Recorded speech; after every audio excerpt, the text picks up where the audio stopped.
আজকের গুরুত্বপূর্ণ আঞ্চলিক সংবাদে সবাইকে জানাই স্বাগতম। আজ হলো 7 জানুয়ারি বুধবার। আজকের সন্ধ্যার বরাক উপত্যকা তথা আসাম এবং দেশের গুরুত্বপূর্ণ বিশেষ বিশেষ খবর হলো: রাজ্যসভা ভোট শেষেই বিজেপিতে যোগ দিচ্ছেন উত্তর করিমগঞ্জের বিধায়ক কমলাক্ষ এবং হাইলাকান্দির বিধায়ক জাকির। মানুষ আমাকে চাইছেন, 26-এর দৌড়ে হঠাৎ সক্রিয় মিশন রঞ্জন দাস।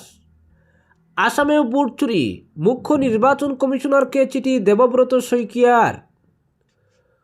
বৈধ নথি না থাকায় বন্ধ হচ্ছে হাইলাকান্দির 73টি মেডিকেল স্টোর।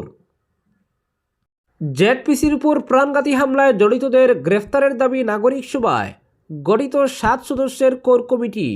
বয়কট ঘোষণা প্রধান অভিযুক্তের ব্যবসায়িক প্রতিষ্ঠান।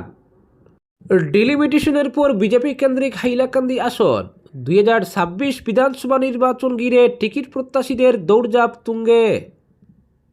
সোনামাড়িঘাট বাইপাসে 2 কোটি টাকার হেরোইন উদ্ধার, পুলিশের জালে 5 ড্রাগস পাচারকারী।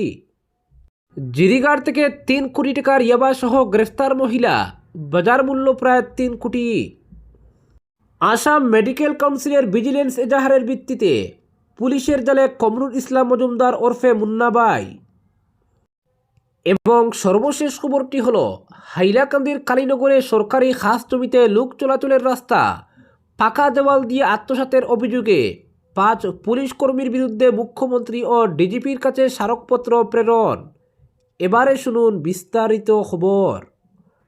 আগামী মাসে রাজ্যের 3 জন রাজ্যসভা সাংসদের মেয়াদ শেষ হচ্ছে, ফলে ফেব্রুয়ারিতেই রাজ্যসভা নির্বাচন হবে এবং এরপরই কমলাক্ষদেব পুরকায়স্থ জাকির হোসেন লস্কর সহ আরও কয়েকজন বিরোধী বিধায়ক বিজেপিতে আনুষ্ঠানিকভাবে যোগ দেবেন। বিশ্বস্ত সূত্রে একটি ইঙ্গিত পাওয়া গেছে। কাগজে কলমে এখনও কংগ্রেসের বিধায়ক হলেও কমলাক্ষ ইতিমধ্যেই কাটিকুড়ায় বিজেপির মনোনয়ন চেয়ে আবেদন করেছেন। উত্তর করিমগঞ্জ বিধানসভা কেন্দ্রের কংগ্রেস বিধায়ক ও কাটিকুড়ায় সম্ভাব্য বিজেপি প্রার্থী কমলাক্ষদেব পুরকায়স্থ কবে গেরুয়া বসন পড়বেন, এই প্রশ্নগিরি আসামের রাজনৈতিক মহলে জোর জল্পনা চলছে। সূত্রে পাওয়া তথ্য অনুযায়ী তার বিজেপিতে যোগদানের সময় নির্ভর করছে আসন্ন রাজ্যসভা নির্বাচনের উপর। বিশ্বস্ত এক সূত্রে জানা গেছে, ফেব্রুয়ারি মাসে আসাম থেকে রাজ্যসভার 3টি আসন শূন্য হবে। বর্তমান রাজ্যসভা সাংসদ ভুবনেশ্বর কলিতা, রংপ্রা নার্জারি এবং অজিত কুমার ভুইয়ার মেয়াদ শেষ হচ্ছে, ফলে ফেব্রুয়ারিতেই নতুন রাজ্যসভা সাংসদ নির্বাচনের প্রক্রিয়া শুরু হবে। সূত্রের দাবি, রাজ্যসভা নির্বাচনের প্রক্রিয়া শেষ হওয়ার পরই কংগ্রেস থেকে সাময়িকভাবে বরখাস্ত বিধায়ক কমলাক্ষদেব পুরকায়স্থ বিজেপিতে যোগ দিতে পারেন। তার সঙ্গে আরও কয়েকজন বিধায়কও বিজেপিতে যোগ দিতে পারেন বলে জল্পনা চলছে। তাদের মধ্যে হাইলাকান্দির বিধায়ক জাকির হোসেন লস্করের নামও শোনা যাচ্ছে। বিজেপির কাছে এই বিধায়কদের ভোট খুবই গুরুত্বপূর্ণ। এখনই যদি তারা পদত্যাগ করে বিজেপিতে যোগ দেন, তাহলে বিধায়ক পদ হারাতে হবে এবং রাজ্যসভা নির্বাচনে ভোট দেওয়ার সুযোগও থাকবে না। এই কারণেই যোগদানে কিছুটা দেরি হচ্ছে বলে মনে করা হচ্ছে। সব মিলিয়ে রাজ্যসভা নির্বাচন শেষ হওয়ার পর, অর্থাৎ ফেব্রুয়ারির শেষ দিকে অথবা মার্চের প্রথম সপ্তাহে কমলাক্ষদেব পুরকায়স্থের বিজেপিতে যোগ দেওয়ার সম্ভাবনা বেশি বলে রাজনৈতিক মহলে আলোচনা চলছে। 3টি রাজ্যসভা আসন একসঙ্গে খালি হওয়ায় বিজেপি এই মুহূর্তে সব বিধায়ক ও সাংসদের সমর্থন নিশ্চিত করতে বিশেষভাবে তৎপর রয়েছে। পরবর্তী খবর, মানুষ আমাকে চাইছেন, 26-এর দৌড়ে হঠাৎ সক্রিয় মিশন রঞ্জন। উত্তর করিমগঞ্জে বিজেপি টিকিটের অন্যতম দাবিদার হিসেবে সক্রিয় হয়েছেন মিশন রঞ্জন দাস, ফলে দিনরাত দৌড়ঝাঁপ করছেন তিনি, সামিল হচ্ছেন সভা সমিতিতেও। এমনকি তাকে ডেকে নিয়ে প্রার্থী হওয়ার দাবি জানাচ্ছেন উত্তর করিমগঞ্জে যোগ দেওয়া নতুন ভোটাররাও। বিশেষ করে সংখ্যালঘু সম্প্রদায়ের একটা অংশ তাকে প্রার্থী হিসেবে চাইছেন, এমন খবরও ঘুরপাক খাচ্ছে। গত সোমবার এমনই একটি সভায় অংশ নিয়েছেন মিশনবাবু। দল চাইলে তিনি নির্বাচন লড়বেন বলে আশ্বস্ত করেছেন নতুন ভোটারদের। মিশন দাস সংবাদ মাধ্যমকে বলেন, নির্বাচন সামনে আসা মাত্রই বিভিন্ন এলাকার মানুষ আমাকে ডাকছেন, তারা আমাকে প্রার্থী চাইছেন। দল বিবেচনা করলে আমি ভোটে দাঁড়াতে প্রস্তুত, এমনটাই আশ্বাস দিয়েছি তাদের। উত্তর করিমগঞ্জে বিজেপির মনোনয়নের জন্য প্রথম থেকেই দৌড়ে রয়েছেন সুব্রত। মুখ্যমন্ত্রী হিমন্ত বিশ্ব শর্মার ইশারায় উত্তর করিমগঞ্জ চষে বেড়াচ্ছেন সুব্রত, অংশ নিচ্ছেন সভা সমিতিতে। এবার সুব্রতর ঘাড়ে শ্বাস ফেলতে শুরু করেছেন মিশনবাবু। রাজ্য বিজেপির একজন প্রভাবশালী ব্যক্তি তিনি। প্রধানমন্ত্রী নরেন্দ্র মোদী সহ দলের সর্বভারতীয় সভাপতি জেপি নাড্ডা তাকে চেনেন। ফলে মিশনবাবু সক্রিয় হওয়ায় বাকি টিকিট প্রত্যাশীদের হার্টবিট বাড়াটাই স্বাভাবিক। গত কদিন থেকে দৌড়ঝাঁপের মাত্রা বাড়িয়েছেন মিশন। একের পর এক সভা সমিতিতে অংশ নিচ্ছেন তিনি। দুদিন আগেও নির্বাচন নিয়ে কোনো আগ্রহ দেখাননি তিনি। আচমকা অতি সক্রিয় হওয়ায় জোর চর্চা শুরু হয়েছে রাজনৈতিক মহলে। অন্যদিকে সংখ্যালঘু সম্প্রদায়ের একটি অংশ মিশনবাবুকে প্রার্থী হিসেবে দাবি করছেন, বিশেষ করে ডিলিমিটেশনের পর উত্তর করিমগঞ্জে সামিল হওয়া নতুন ভোটাররা। পরবর্তী খবর, বন্ধ হওয়ার পথে হাইলাকান্দির ৭৩টি মেডিকেল স্টোর। হাইলাকান্দি জেলায় ৭৩টি মেডিকেল স্টোর বা ফার্মাসি স্বাস্থ্য দফতরের নজরে এসেছে। এসব ফার্মাসি ডিজিটাল যাচাইয়ের সময় ড্রাগ কন্ট্রোল দফতরের কাছে প্রয়োজনীয় বৈধ নথি জমা দিতে ব্যর্থ হয়েছে। স্বাস্থ্য দফতর সূত্রে জানা গেছে, এই বিষয়ে ইতিমধ্যে 18টি ফার্মাসিকে সকজ নোটিশ পাঠানো হয়েছে। নোটিশে নির্দিষ্ট সময়ের মধ্যে নথি জমা দিতে বলা হয়েছে, না হলে তাদের ব্যবসা বন্ধ করে দেওয়া হবে। এই নির্দেশের জেরে জেলার ঔষধ ব্যবসায়ীদের মধ্যে চরম উদ্বেগ ও আলোড়ন সৃষ্টি হয়েছে। এ বিষয়ে হাইলাকান্দি জেলার ড্রাগ ইন্সপেক্টর মানস বরগুহাই জানান, জেলায় বর্তমানে মোট 281টি খুচরো মেডিকেল স্টোর ও ফার্মাসি রয়েছে। তবে সব ফার্মাসিকে তাদের প্রতিষ্ঠানের নথি, বিশেষ করে সংযুক্ত ফার্মাসিস্টের কাগজপত্র জমা দিতে বলা হলে 208টি স্টোর তা জমা দিতে সক্ষম হয়। বাকি 73টি ফার্মাসি একাধিকবার নোটিশ দেওয়া সত্ত্বেও প্রয়োজনীয় নথি জমা দিতে পারেনি। প্রথম পর্যায়ে এই 73টির মধ্যে 18টি ফার্মাসিকে সকজ নোটিশ পাঠানো হয়েছে, যেখানে জানতে চাওয়া হয়েছে কিভাবে তারা ফার্মাসি ছাড়াই ব্যবসা চালাচ্ছিল। উল্লেখ্য, সম্প্রতি বরাক উপত্যকায় 18 জন ভুয়ো ডাক্তারকে গ্রেফতার করা হয়েছে, যারা বৈধ নথি ছাড়াই চিকিৎসা করছিলেন। এরপরই সরকার মেডিকেল স্টোরগুলির উপরও কড়া নজরদারি শুরু করেছে। ড্রাগ ইন্সপেক্টর মানস বরগুহাই স্পষ্টভাবে জানান, বৈধ নথি ছাড়া কোনো ফার্মাসি চালানো আইনত অপরাধ। একজন প্রশিক্ষিত ও নিবন্ধিত ফার্মাসিস্টের তত্ত্বাবধান ছাড়া কোনো মেডিকেল স্টোর চলতে পারে না। সরকার এই বিষয়ে কোনো রকম ছাড় দেবে না বলেও তিনি জানান। তিনি আরও সতর্ক করে বলেন, নজরদারির আওতায় থাকা এই 73টি ফার্মাসি যদি নির্ধারিত সময়ের মধ্যে ফার্মাসিস্ট সংক্রান্ত নথি দেখাতে না পারে, তাহলে শীঘ্রই সেগুলি বন্ধ করে দেওয়া হবে। পরবর্তী খবর, আসাম মেডিকেল কাউন্সিলের ভিজিলেন্স এজাহারের ভিত্তিতে পুলিশের জালে কমরুল ইসলাম মজুমদার ওরফে মুন্নাবাই। চিকিৎসা শাস্ত্রে কোনো বৈধ ডিগ্রি নেই, অথচ বছরের পর বছর চিকিৎসক সেজে রোগীদের সঙ্গে প্রতারণা চালিয়ে যাচ্ছিল এক রেডিওগ্রাফার। অবশেষে আসাম কাউন্সিল অফ মেডিকেল রেজিস্ট্রেশনের ভিজিলেন্স অফিসারের দায়ের করা এজাহারের ভিত্তিতে পুলিশের জালে ধরা পড়ল ভুয়া চিকিৎসক কমরুল ইসলাম মজুমদার।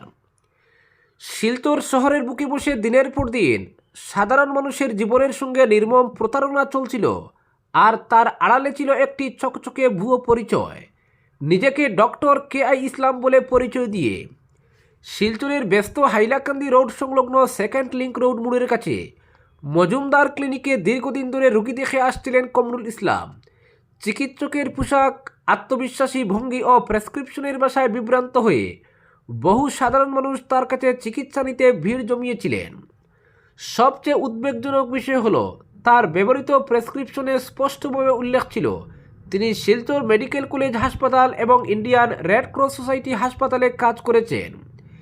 এই দাবির জোরেই মানুষের বিশ্বাস অর্জন করে নির্বিঘ্নে চলছিল তার অবৈধ চিকিৎসা কার্যকলাপ, অথচ বাস্তব চিত্র ছিল সম্পূর্ণ ভিন্ন ও ভয়াবহ। সম্প্রতি এই বিষয়টি আসাম কাউন্সিল অফ মেডিকেল রেজিস্ট্রেশনের নজরে আসতেই নড়ে চড়ে বসে কর্তৃপক্ষ। অভিযোগ পাওয়ার পর কাউন্সিলের ভিজিলেন্স শাখা তদন্ত শুরু করে তদন্ত যত এগোয় ততই সামনে আসে একের পর এক চাঞ্চল্যকর তথ্য। অনুসন্ধানে স্পষ্টভাবে ধরা পড়ে কমরুল ইসলাম, যিনি নিজেকে MBBS ডাক্তার হিসেবে পরিচয় দিচ্ছিলেন।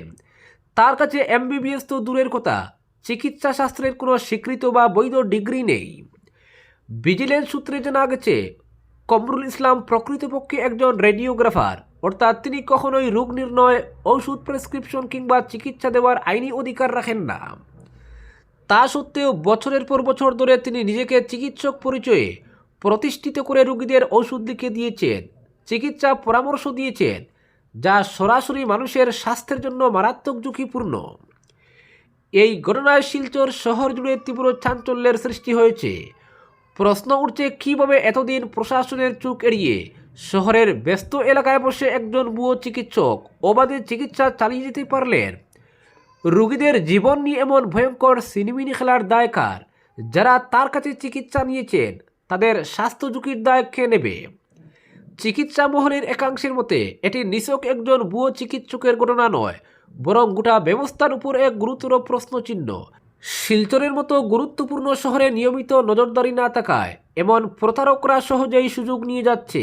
Assam council of medical registration সূত্রে জানা গেছে, তদন্তের ভিত্তিতে কমরুল ইসলামের বিরুদ্ধে আইনানুগ ব্যবস্থা গ্রহণের প্রক্রিয়া শুরু হয়েছে।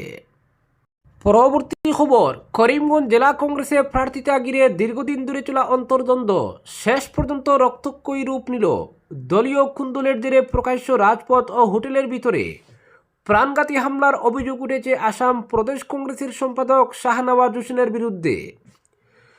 ঘটনার প্রতিবাদে বদরপুর মিশন রোড সংলগ্ন মাঠে শিক্ষক বদরুল হকের পৌরোহিত্যে এক বিশাল নাগরিক সভার আয়োজন করা হয়। কয়েক শতাধিক মানুষের উপস্থিতিতে অনুষ্ঠিত এই সভায় একের পর এক বক্তা এই বর্বর অমানবিক হামলার তীব্র নিন্দা জানান এবং দোষীদের দৃষ্টান্তমূলক শাস্তির দাবি করেন।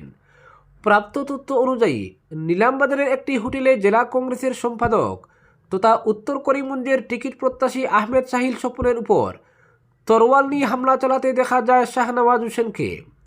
ভাগ্যক্রমে আহমেদ সাহিল স্বপন প্রাণে রক্ষা পেলেও তরোয়ালের খুব গিয়ে পড়ে জেলা পরিষদ সদস্য জিল্লুন্নুর চৌধুরীর উপর। এতে তার হাত গুরুতরভাবে কেটে যায়। রক্তাক্ত অবস্থায় তাকে উদ্ধার করে শিলচর মেডিকেল কলেজ হাসপাতালে ভর্তি করা হয়েছে। বর্তমানে তার চিকিৎসা চলছে বলে জানা গেছে। করিমগঞ্জ জেলা কংগ্রেসের একাংশ নেতা কর্মী ও সচেতন নাগরিকদের অভিযোগ, এই ঘটনার জন্য সম্পূর্ণভাবে দায়ী আসাম প্রদেশ কংগ্রেস। কারণ প্রদেশ কংগ্রেসের অবজারভার নাসির খান সহ একাধিক শীর্ষ নেতার উপস্থিতিতেই এই সহিংস ঘটনা সংঘটিত হয়েছে। প্রশ্ন উঠেছে, যেখানে প্রদেশ নেতৃত্ব উপস্থিত সেখানে কিভাবে অস্ত্র হাতে হামলা সম্ভব হলো?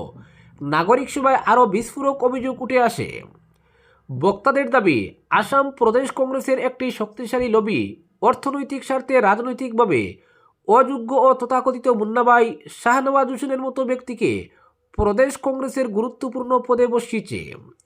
নাগরিক সভায় উপস্থিত উত্তর করিমগঞ্জের কংগ্রেস নেতা আহমেদ সাহিল স্বপন, বদরপুর ব্লক কংগ্রেসের প্রাক্তন সভাপতি জাকারিয়া আহমেদ পান্না, জেলা কংগ্রেসের সহ সভাপতি আব্দুল কালাম তাপাদার, উমরপুর জিপির আঞ্চলিক পঞ্চায়েত সদস্য জুমা বেগম, কংগ্রেস নেতা রাইস চৌধুরী, মুসলিম উদ্দিন, প্রাক্তন জেলা পরিষদ সদস্য এনাম উদ্দিন, সৈয়দ শাহাবুদ্দিন, বর্তমান জেলা পরিষদ সদস্য মুস্তাক আহমেদ, সমাজকর্মী আহরার উদ্দিন, সন্দীপ নন্দী, এনএসইউআই নেতা সনু দাস, আইনজীবী জুনেদ আহমেদ, সাব্বির আহমেদ সহ বহু বিশিষ্ট ব্যক্তি শাহনওয়াজ হোসেনকে খুনি আখ্যা দিয়ে অবিলম্বে গ্রেফতার ও আইনের আওতায় আনার দাবি জানান। এছাড়াও নাগরিক সভা থেকে বদরপুরে শাহনওয়াজ হোসেনের বিরুদ্ধে নো এন্ট্রি ও সামাজিক বয়কটের সিদ্ধান্ত নেওয়া হয়। পরবর্তী খবর, ডিলিমিটেশনের পর হাইলাকান্দি জেলায় রাজনৈতিক মানচিত্রে উল্লেখযোগ্য পরিবর্তন এসেছে। পূর্বে যেখানে 3টি বিধানসভা আসন ছিল, সেখানে নতুনভাবে সৃষ্টি হয়েছে আলকাপুর, কাটলিচুড়া এবং হাইলাকান্দি, এই 2টি পৃথক বিধানসভা আসন। নতুন রাজনৈতিক সমীকরণে হাইলাকান্দি বিধানসভা আসনটিকে বিজেপি কেন্দ্রিক হিসাবেই দেখছেন রাজনৈতিক পর্যবেক্ষকরা। এই প্রেক্ষাপটকে সামনে রেখে 2026 সালের আসন্ন বিধানসভা নির্বাচনকে লক্ষ্য করে হাইলাকান্দিতে বিজেপির টিকিট প্রত্যাশীদের মধ্যে দৌড়ঝাঁপ ইতিমধ্যেই তুঙ্গে উঠেছে। ভোটে জয় নিশ্চিত করার লক্ষ্যে একের পর এক বিজেপি নেতা ও কর্মী দলীয় মনোনয়নের দাবিতে নিজেদের বায়োডাটা জমা দিচ্ছেন জেলা নেতৃত্বের কাছে। এই ধারাবাহিকতায় হাইলাকান্দির 121 নম্বর বিধানসভা আসনের বিজেপির সক্রিয় কার্যকর্তা ও টিকিট প্রত্যাশী বিশ্বজিৎ কৈরি আনুষ্ঠানিকভাবে বিজেপির মনোনয়ন চেয়ে নিজের বায়োডাটা জমা দেন। তিনি হাইলাকান্দির জেলা বিজেপির সভাপতি কল্যাণ গোস্বামীর হাতে এই বায়োডাটা তুলে দেন। যদিও নির্বাচন এখনও বেশ কিছুটা দূরে, তবুও কে হবেন দলের প্রার্থী এবং শেষ পর্যন্ত কাকে ভোট দেবেন সাধারণ মানুষ, তা নিয়ে রাজনৈতিক মহলে জল্পনা ক্রমশ বাড়ছে। টিকিট প্রত্যাশী অনেকেই আশাবাদী হলেও বাস্তবে প্রার্থী হবেন একজনই। তবে মনোনয়ন প্রাপ্তি ও জয়ের প্রত্যাশা নিয়েই প্রত্যেকে নিজেদের মতো করে সাংগঠনিক প্রস্তুতি শুরু করে দিয়েছেন। বায়োডাটা জমা দেওয়ার পর সংবাদ মাধ্যমের সঙ্গে কথা বলতে গিয়ে বিশ্বজিৎ কৈরি বলেন, আমার 99% ভরসা দল আমাকে টিকিট দেবে এবং আমি জয়ী হব।